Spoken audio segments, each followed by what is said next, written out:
Welcome to my channel. My name is Ryan Brawley, and today we have the LEGO Kingdoms 7187 Escape from the Dragon's Prison with 185 pieces. This set was pretty limited, being released in June of 2011 and retired in December of that year. It retailed for $20 and is now worth close to $300 new and around $200 for a used copy. I happen to own 2 copies of this set. I got them when I was a kid back in 2011 because I love the castle theme. I was quite pleasantly surprised how sought after this set was.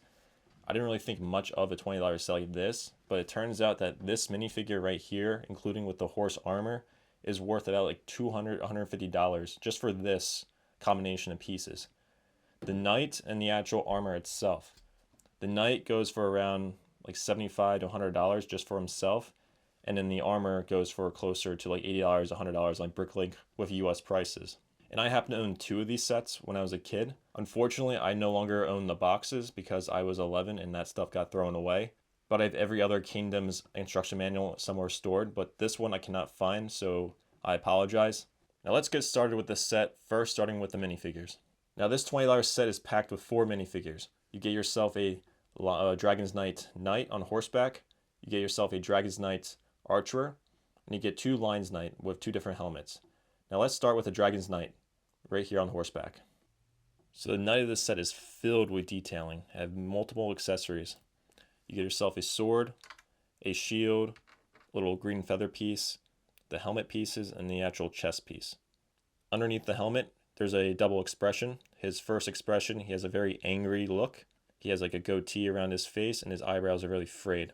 The alternate, he has a very confident, cocky face with a raised eyebrow and a small smirk.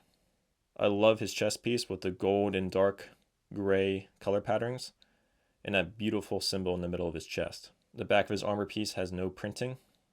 Underneath his chest piece, he has extremely more detailing. He has this golding chain piece, chainmail, iron plating everywhere. His leg piece continues that chainmail detailing, and he has little knee braces. And the back of his torso piece is similar to the front with the chains and the chainmail. Next, we have the Dragon's Knight Archer. He has one of those larger helmet pieces. He comes with a quiver and a crossbow. Underneath his helmet, he has one expression. He has that criminally goofy looking face. It seems like he's missing a tooth. He has a very disgusting looking mustache. And he has a little bit of a scar detailing on his left eyebrow, which adds a little bit to his battle damaged look. His front torso piece has quite a bit of detailing. He has some chains and a belt to hold up his armor, more chainmail, and he has a little bit of green cloth to signify his allegiance to the Dragon Knight. He has ordinary black legs, and back of the torso piece has more chain, belt, and chainmail and that green cloth that extends throughout his arms. Next is the hero of the set, which is an ordinary Lion's Knight soldier. He has a helmet similar to that of the archer, just in a silverish gray look, and he carries a silver sword. He has a double expression. His first one is a slight smile with bushy eyebrows and a little chin patch.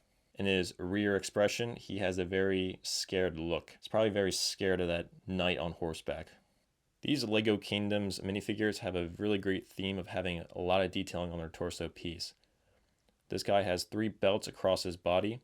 He has chainmail underneath his belts, and he's a little bit of cloth tan piecing on top or near his neck. His back torso similar, just the 3 belts, more chainmail, and that cloth piece near his neck. And he has ordinary gray pant legs with the black hip joint. Our last minifigure is the prisoner, the Lion Knight. He has a nasal helmet. He has a single expression on his face. He has a 5 o'clock shadow, a little bit of a bruise on the right side of his face, and he has a very squinted, confident looking face. Maybe he's about to be rescued and he's happy people came to him. His torso piece has that classic Lion's Knight insignia on the middle of his chest, and he has alternating red and white color patterns to signify his faction's colors. And he has a single belt right around his waist with some wrinkle detailing near his armpits and his hips. Back of the torso follows the same pattern of having an alternating color, the belt and the wrinkles. And he has gray pant legs with the black hip joint. And the set comes with 2 animals, first being a small little mouse that goes with the build itself. And next we have a black horse in armor.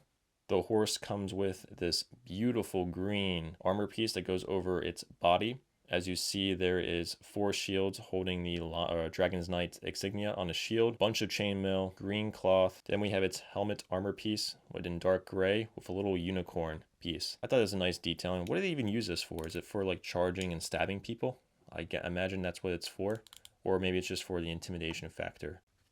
Now here we have the set. So I imagine the story of this set is this Lion's Knight is trying to rescue the soldier. And it seems like this building is a prison, obviously, but it's also like guarding a roadway.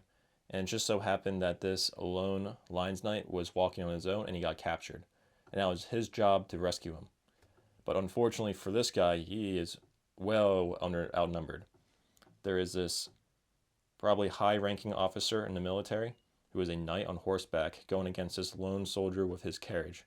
He also has an archer, and he has to go against a cannon piece, or a little catapult piece. So if I had to put my money on who's winning, it's definitely the defending team, the Dragon's Knight. Let's take a closer look at the 2 builds, first starting with the carriage. This is a handheld wagon with 2 large wheels, 2 spears, and a classic flick-fire missile. For the prison, the build are 2 black and brown towers combined with a gate guarding the roadway. One gun tower has a mini catapult and a shield for decor and iron bar window.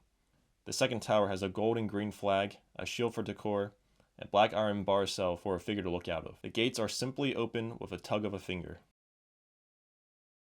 The interior has one side to hold the single red jewel and the other for the cell to hold a prisoner.